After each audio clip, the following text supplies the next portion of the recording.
Doctor صاحب آپ نے نجیب ہارون صاحب کا ذکر کیا، آپ ہیں نجیب ہارون صاحب ہیں، آپ کے علاوہ کتنے اور ایم این ایز ہیں کراچی کے جنہیں حکومتی کارکردگی پہ عدم اطمینان ہے؟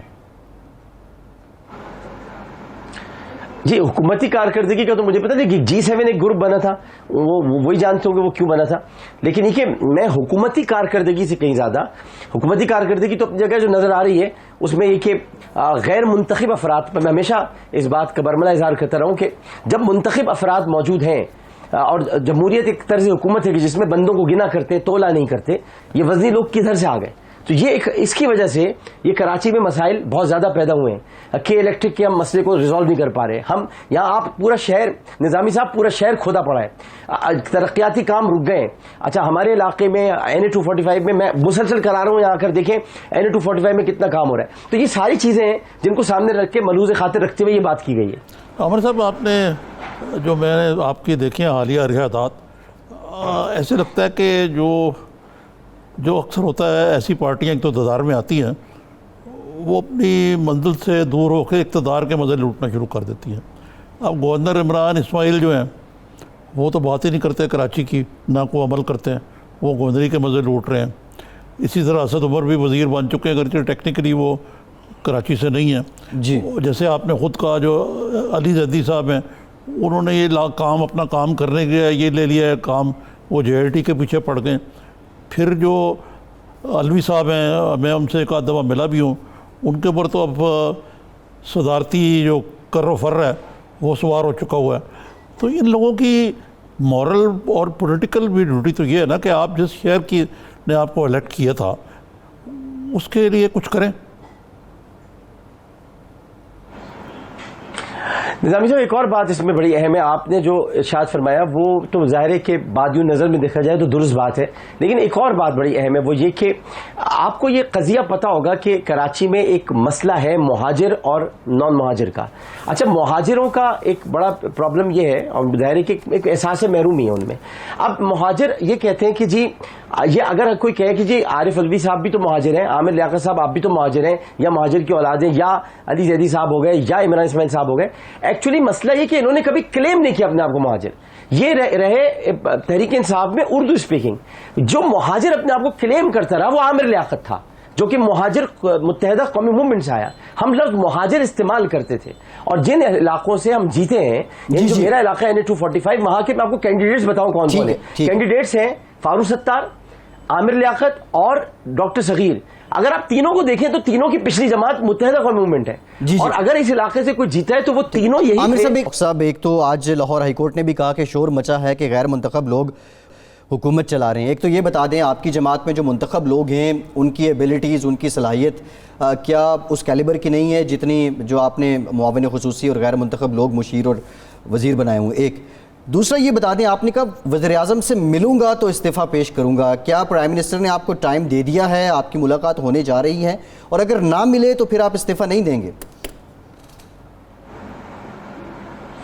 جی نہیں، میں پہلے تو یہ بتا دوں کہ دیکھیں جی غیر منتخب مشیران کا جو معاملہ ہے اس میں کوئی شک کی بات نہیں ہے کہ ہماری پارٹی میں بہت اچھے اور بہت ذہین لوگ موجود ہیں، لیکن ٹیم چونکہ کیپٹن منتخب کرتا ہے تو ممکن ہے کہ خان صاحب نے کسی میں کوئی خوبی دیکھی ہو. لیکن میں صرف یہ کہنا چاہتا ہوں کہ جنہیں لوگوں نے منتخب کر کے بھیجا ہے، جو منتخب ہوئے ہیں، جو عوام کے ووٹوں سے آئے ہیں، ان کی بڑی اہمیت ہوتی ہے. اب میری آپ اگر مثال دیں تو آپ حیران ہو جائیں گے نظامی صاحب، آپ نے اپنی اتنی طویل صحافتی کیریئر میں یہ جملے نہیں سنیں گے جو میں کہنے جا رہا ہوں. میں پاکستان کی قومی اسمبلی کی کسی اسٹینڈنگ کمیٹی کا ممبر تک نہیں ہوں. Can you imagine?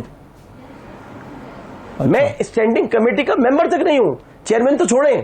نہیں وجہ کیا ہے اس کی؟ یہ فرینڈشپ آرگنائزیشن ہوتی ہیں ان میں بھی کسی کا ممبر نہیں ہوں میں، مجھے بنایا نہیں کسی چیز میں، جو کہ میرا آئینی استحقاق ہے. یہ مجھے کوئی روک نہیں سکتا یہ کرنے سے. وجہ یہ ہے چپ چاپ دیکھتا رہتا ہوں. وجہ یہ تو نہیں ہے کہ آپ پریڈکٹیبل ہیں، آپ بڑے منہ پر بات کر دیتے ہیں، منہ پھٹ ہے ان کے نزدیک. اور اب تو آپ کو پتا ہے کہ مبارک سلامت کا دور دورہ ہے. ہر آدمی جیسے آپ نے ابھی خود ہی اشارے سے بھی کہا کہ وہ شاید آپ نہیں کر پاتے اس لیے پیچھے رہ گئے آپ. نہیں سر، انپریڈکٹیبل اگر کوئی انسان انپریڈکٹیبل ہے تو بہت اچھا ہے. پالیٹکس میں انپریڈکٹیبل لوگ بہت اچھے ہوتے ہیں کیونکہ وہ لائل ہوتے ہیں، وفادار ہوتے ہیں، کیونکہ وہ بہرحال آپ کے ساتھ آپ کے ساتھ مخلص ہوں گے, ان کی بات ضرور آپ, اور وہ دوسروں کے لیے جا کے لگتی ہے وہ بات. انپریڈکٹیبل ہونا تو بہت اچھی چیز ہوتی ہے پالیٹکس میں. قائد اعظم تو پسند کرتے تھے انپریڈکٹیبل لوگوں کو. راجہ صاحب محمود آباد انپریڈکٹیبل تھے, ان کو تو پسند کیا. علامہ اقبال کو 1937 میں وہ چلے گئے, لیکن 1937 سے پہلے تک علامہ اقبال کو پسند کیا جاتا تھا. سر شفیع لیگ کس نے بنائی تھی؟ علامہ اقبال نے بنائی تھی, لیکن انپریڈکٹیبل تھے. بٹ علامہ اقبال نے تو ایک خواب دیکھا جو پاکستان بنا. اسی طرح سے نواب زادہ بہادر یار جنگ صاحب یا سردار عبدالرب نشتر انپریڈکٹیبل تھے. تو انپریڈکٹیبل ہونا تو کوئی بڑی بات ہی نہیں ہے. لیکن بات میں آپ کو صرف یہ بتا رہا ہوں کہ بنیادی بات یہ ہے کہ یہ میرا آئینی استحقاق ہے. پھر قومی اسمبلی میں بہت ساری چیزیں ایسی ہیں جہاں پر آپ سمجھتے ہیں کہ کچھ مذہبی معاملات ہیں, کچھ چیزیں ہیں. نظامی صاحب, میں مذہبی معاملات پر میں بہت بڑے بڑے ایشوز کو ریزالو کرتا آیا ہوں, جو کہ میں نے مشرف صاحب کے زمانے میں یا شوکت عزیز صاحب کے زمانے میں جانتا ہوں. یہ تو نہیں ہو سکتا نا کہ ایک سیٹ کے آدمی کو, جس کا صرف ایک سیکٹ ہو, اس کو آپ وزیر بنا دیں تو وہ کسی دوسرے سیٹ کی طرف جائے نہیں. مذہبی امور کے وزیر کا مطلب ہوتا ہے تمام مکاتب فکر کو ساتھ لے کے چلنے والا. اگر رائے ونڈ میں کچھ لوگ شہید ہو گئے تو وہاں جا کے بھی اس کو پوچھنا پڑے گا. یہ نہیں ہے کہ وہ اگر وہ رائے ونڈ سے اس کا تعلق نہیں تو وہاں نہیں جائے گا, اس کو وہاں جانا پڑے گا. اسے اہل تشیع میں بھی جانا پڑے گا. اسے ہندو لڑکی کے ساتھ زیادتی ہوئی ہے تو وہاں جانا پڑے گا اس کو, کیونکہ وہ بین المذاہب ہم آہنگی کا وزیر بھی ہے. اگر فورس میرج ہو رہی ہے تو اسے روکنا پڑے گا فورس میرج کو, کیونکہ فورس میرج اسلام میں جائز نہیں ہے, نہیں ہونے دینے چاہیے. اگر کسی کو زبردستی مسلمان کیا جا رہا ہے تو اسے روکنا پڑے گا. بھڑ چونڈی شریف میں مٹھو صاحب کے پاس جا کے اس کو سمجھانا پڑے گا. تو یہ باتیں کون کرے گا؟ اب یہ باتیں کیسے سمجھائی جائیں, کس طرح سے بتائی جائیں؟ تو یہ باتیں اپنی جگہ پر ہیں, لیکن اس وقت تو میرے لیے سب سے بڑا مسئلہ میرا حلقہ ہے. اگر یہاں بجلی نہیں ہے, پانی نہیں ہے, سیوریج نہیں ہے, یہ لوگوں نے مجھے حاکم لیجسلیشن کی طرف مجھے ووٹ دیے, مگر عوام نہیں سمجھتی یہ بات. اگر عوام کو میں سمجھاؤں کہ جی آپ نے مجھے اسمبلی میں قانون سازی کے لیے بھیجا تھا, تو کہیں گے یہ کیسی باتیں کر رہے ہیں ڈاکٹر صاحب, ہماری سڑکیں نہیں بنی, تو ہمیں تو عوامی سطح پہ آگے بات کرنی پڑے گی نا. وہ تو سمجھتے ہیں عامر لیاقت سڑکیں بنوائے گا, تو وہ نہیں بنوائے گا تو پھر کون بنوائے گا؟ ڈاکٹر صاحب یہ باتیں تو آپ درست فرما رہے ہیں کہ کراچی میں جو مسائل ہیں, آپ ایک طرف تو یہ ہے کہ جو کراچی سے الیکٹڈ ایم این ایز ہیں وہ اپنا فرض نہیں ادا کر رہے جسے کرنا چاہیے تھا. دوسرے پرائم منسٹر صاحب جب کراچی آتے ہیں تو ان کی پرائرٹی ہوتی ہے عقیل لیڈی کے ساتھ لنچ کرنا, بجائے کہ وہ اپنے لوگوں سے ملیں, کراچی کے مسائل کے اندر ان ڈیپتھ جائیں. دوسرے میرے خیال سے کراچی کو بہت زیادہ نقصان ہو رہا ہے جو دو ملاؤں میں مرغی حرام ہوئی ہے.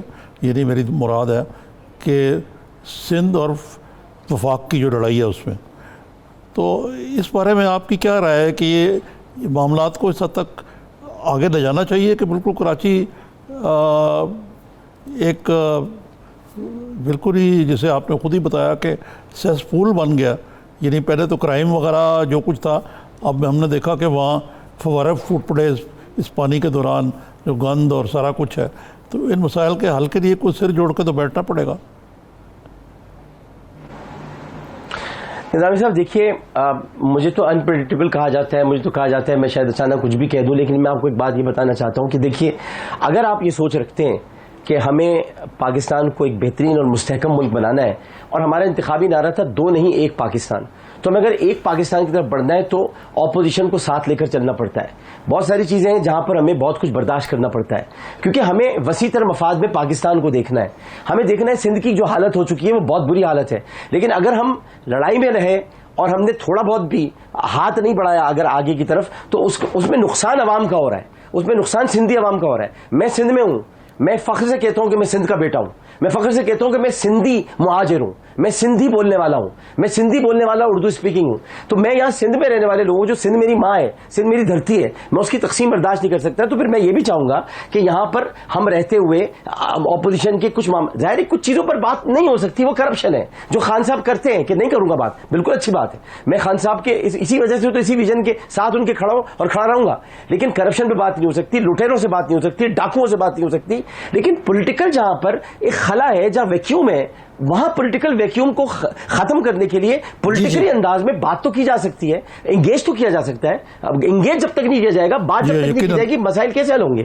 ٹھیک ہے ڈاکٹر صاحب, لاسٹ کوشچن آپ سے, کب ملاقات ہو رہی ہے آپ کی پرائم منسٹر عمران خان صاحب کے ساتھ؟ کیا وقت دے دیا ہے انہوں نے؟ نہیں جی, میں نے ملٹری سیکرٹری صاحب کو فون کیا ہے اور ان کو میں نے یہ وقت ان سے مانگا ہے, اور خان صاحب جلد مجھے وقت دیں گے. وہ مجھ سے پیار بہت کرتے ہیں, اس میں کوئی شک ہی نہیں ہے. وہ مجھے وقت دیں گے, وہ مجھے ملیں گے, اور وہ جو مجھ سے جیسا وہ کہیں گے, کیونکہ میرے پارٹی کے لیڈر ہیں, وہ میں ان کے سامنے استعفیٰ رکھوں گا. وہ کہیں گے کہ دے دو, میں دے دوں گا.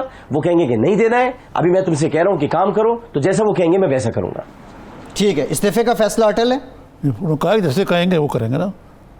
جی بالکل اٹل ہے, استعفیٰ تو میں نے دیا, اٹل ہے جی, اٹل ہے.